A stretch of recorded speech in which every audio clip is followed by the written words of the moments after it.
Hello student, मैं हूँ रीना।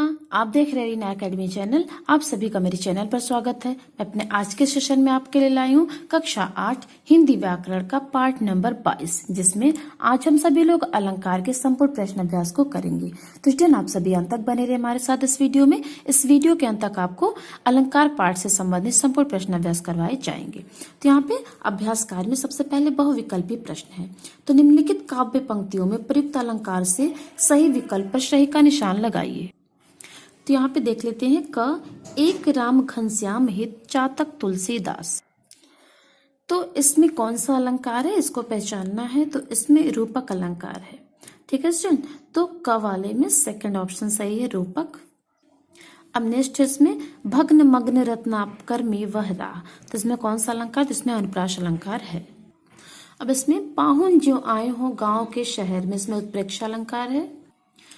रति रति शोभा सब रति के शरीर के, इसमें अलंकार है यमक अलंकार। तो जिन यहाँ पे एक राम घनश्याम हित चातक तुलसीदास में रूपक अलंकार क्यों है, ये हम आपको बता रहे हैं। तो यहाँ पे राम उपमेय पर घनश्याम काले बादल का, यानी यहाँ पे राम जो है इस उपमेय में घनश्याम यानी काले बादल का तो था। तुलसीदास उपमेय पर चातक का अभेद आरोप किया गया है। मतलब यहाँ पे राम को जो है काले बादल के समान माना गया है और यहाँ पे तुलसीदास को चातक पक्षी के समान माना गया, इसलिए यहाँ पे ये रूपक अलंकार है। यहाँ पे जो दूसरा एग्जाम्पल है, इसमें भग्न मग्न रत्नाकर में वह राह में ग 2 बार आया है और न जो है वो 3 बार आया है और म भी 2 बार आया है, ह भी 2 बार आया है। इस तरह से इसमें अनुप्रास अलंकार है। तो यहाँ पे पाहुन जो आए हो गांव के शहर में उत्प्रेक्षा अलंकार, क्योंकि इसमें ज्यो मन मानो जनु जानो ज्यो त्यों शब्द आता है, तो इसमें उत्प्रेक्षा अलंकार होता है। तो यहाँ पे जो बादल है उसको पाहुन के समान माना गया है। तो ज्यो मतलब जैसे बादल जो है गांव में आए हैं, लगता है कि शहर के कोई पाहुन आ गए हैं, तो यहाँ पे उत्प्रेक्षा अलंकार है। रति रति शोभा सब रति के शरीर की, तो यहाँ पे रति रति मतलब होता है थोड़ा थोड़ा, और यहाँ पे रति मतलब जो कि कामदेव की पत्नी रति थी। तो यहाँ पे एक ही शब्द के अलग अलग अर्थ आ रहे हैं, तो इसलिए ये यमक अलंकार है। अब इसमें नेक्स्ट लघुत्तरी प्रश्न, तो निम्नलिखित काव्य पंक्तियों में प्रयुक्त अलंकार बताइए। मखमल। तो यहाँ पे हाथी के टीले की समानता, हाथी के समान टीले की समानता मखमल के समान झूले से की गई है, तो यहाँ पे उपमा अलंकार है। अब देख लो साकेत नगरी है यही स्वर्ग से मिलने गगन में जा रही, इसमें अतिशयोक्ति अलंकार है, क्योंकि साकेत नगरी का जो कि मतलब अप्राणीवाचक है, अब वो स्वर्ग से मिलने गगन में जा रही, मतलब ऐसा यहाँ पे बढ़ा चढ़ा के वर्णन किया गया था। अतिशयोक्ति अलंकार है। नेक्स्ट है मेरी भव बाधा हरो राधा ना करी सोई जातन की झाई परे श्याम हरित दुति हो। तो इसमें श्लेष अलंकार, क्योंकि इसमें श्यामु हरित में जो श्यामु का रंग अर्थ होता है सांवला रंग, या फिर कृष्ण को भी कहते हैं श्यामु, और एक हरित का अर्थ होता है प्रसन्न होना, दूसरे हरित मतलब उसी हरित का दूसरा अर्थ है नीला रंग हो जाना।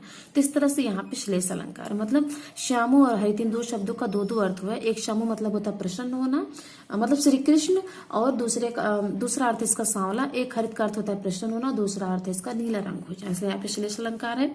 अब नेक्स्ट है कोकिर कीर कपोतन के कुल केली करे अति आनंद का, इसमें का वर्ण कई बार आया है, इसमें आवृत्ति हुई है, तो अनुप्रास अलंकार है।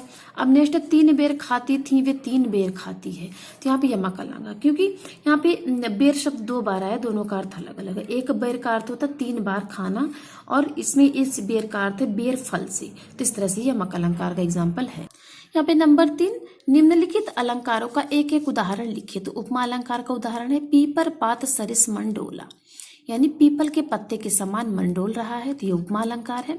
रूपक अलंकार चरण कमल बंदो हरिराई, यानी चरण को कमल के समान सुंदर मान के उसकी वंदना करना। अनुप्रास अलंकार मुदित महिपति मंदिर आए, इसमें मामा वर्ण की आवृत्ति हुई है, इसलिए अनुप्रास अलंकार है। श्लेष मंगन को दे के पट देत बार बार, यहाँ पट शब्द का 2 अर्थ है वस्त्र और दरवाजा, तो इस तरह से श्लेष अलंकार है। यमक काली घटा का घमंड घटा, मतलब इसमें काले बादल का घमंड जो है वो घट गया, कम हो गया, तो इसलिए यमक अलंकार है। एक शब्द का 2 अर्थ हो रहा है, 2 बार आया, इसका 2 अर्थ भी है। अतिशयोक्ति अलंकार परवल पाक फाट ही गेहूं, यानी परवल जो है वो पक गया है और जो गेहूं उसका हृदय फट गया है, इस तरह से अतिशयोक्ति अलंकार का इसमें एग्जाम्पल है। उत्प्रेक्षा ले चला साथ में तुझसे कनक जो भिक्षुक लेकर स्वर्ग, यानी यहाँ पे जो है उत्प्रेक्षा अलंकार का एग्जाम्पल है।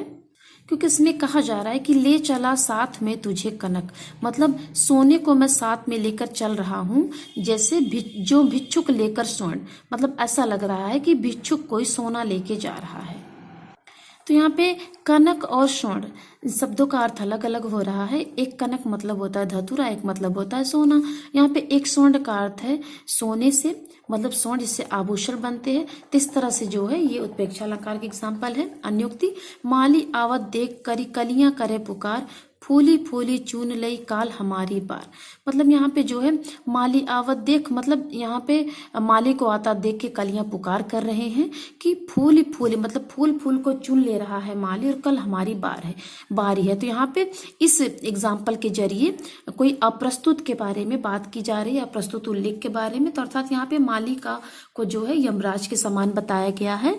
जैसे यमराज जो है जिसकी बारी आने पर एक एक का प्राण हर के ले जाते हैं, तो वही जो है कि प्राणी कह रहे हैं कि फूली फूली, मतलब एक एक प्राणियों को यमराज चुन के ले जा रहे हैं, कल हमारी बारी होगी। तो इस तरह से ये अन्योक्ति अलंकार का एग्जाम्पल है। अब नेक्स्ट है इसमें दीर्घ उत्तरीय प्रश्न। इन प्रश्नों के उत्तर लिखिए। अलंकार किसे कहते हैं? इसका उत्तर होगा काव्य की शोभा बढ़ाने वाले तत्वों को अलंकार कहते हैं। इसमें दूसरा प्रश्न है शब्दालंकार तथा अर्थालंकार में क्या अंतर है? अंतर स्पष्ट करना है। तो इसका उत्तर होगा जब शब्दों के प्रयोग द्वारा काव्य के सौंदर्य में वृद्धि या चमत्कार उत्पन्न होता है तो उसे ही शब्दालंकार कहते हैं। अब अर्थालंकार, तो जब अर्थ के प्रयोग से कविता में के सौंदर्य में वृद्धि होती है तो उसे अर्थालंकार कहते हैं। इसमें नेक्स्ट है प्रश्न यमक अलंकार का उदाहरण सहित वर्णन कीजिए। तो जब एक ही शब्द की पुनः पुनः आवृत्ति हो परंतु उसका अर्थ भिन्न भिन्न हो तो उसे यमक अलंकार कहते हैं। उदाहरण काली घटा का घमंड घटा। अब इसमें नेक्स्ट प्रश्न है अतिशयोक्ति अलंकार से आप क्या समझते हैं? इसका उत्तर होगा जहाँ किसी वस्तु अथवा व्यक्ति का बहुत बढ़ा चढ़ाकर वर्णन किया जाता है तो वहाँ अतिशयोक्ति अलंकार होता है। ऐसे उदाहरण है पानी परात को हाथ छुओ नहीं, नैनन के जल से पग धोए। इसमें नेक्स्ट प्रश्न है अनुप्रास अलंकार तथा यमक अलंकार में अंतर स्पष्ट कीजिए। तो अनुप्रास तथा यमक अलंकार में अंतर, तो जब काव्य में एक ही वर्ण की पुनः पुनः आवृत्ति होती है तो उसे अनुप्रास अलंकार कहते हैं। उदाहरण चारु चंद्र की चंचल किरणें खेल रही हैं जलथल में। और यमक अलंकार है जब एक ही शब्द की पुनः पुनः आवृत्ति हो परंतु इसका अर्थ भिन्न भिन्न हो तो उसे यमक अलंकार कहते हैं। यानी अनुप्रास में वर्ण की आवृत्ति होती है, यानी अक्षर की आवृत्ति होती है, और यमक में शब्द की आवृत्ति होती है। तो इसका एग्जाम्पल है 3 बेर खाती थी वे 3 बेर खाती हैं। तो स्टूडेंट, हमने इस वीडियो में अलंकार के संपूर्ण प्रश्न अभ्यास को कंप्लीट किया। तो आज की वीडियो में बस इतना ही। मिलते हैं हम आपसे अपने अगले वीडियो में, तब तक के लिए धन्यवाद।